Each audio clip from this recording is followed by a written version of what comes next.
Biglang inisyo ang pangalan ni Moira de la Torre at Sam Milby kahit matagal nang hiwalay sina Sam at Catriona Gray.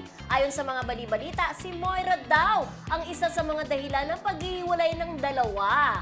Ayan, isang issue na nag-viral ay ang umano'y pandededma ni Catriona kay Moira sa isang event kung saan hindi siya binigyan ng beso ni Catriona na nagbigay daan sa mga chismis. Hindi rin kasi alam ng lahat na matagal nang close sina Moira at Sam kaya't ang friendship nila ay naging sentro ng kontrobersiya. So connect lang ito, matagal na sila mag-friendship, 16 years old pa lang si Moira, di ba? Dahil pareho silang under management ng Cornerstone. So hindi naman nakakapagtaka. Nakita ko nga ang pandidedma ni Catriona. Oo, sa video. Yung pero hindi rin naman natin alam kung hindi naman siguro sadya or what, di ba? Pero yun nga, inuugday nga yung di umano yung pagsaselos niya na may kinalalaman si Moira. Kaya nag-break sila. Di umano sa mga I don't think, netizen. wala pa si Catriona, close na si Close Sam. na. At saka si Yeah. ano. So At hindi mo pinag- masasabi. parang yan.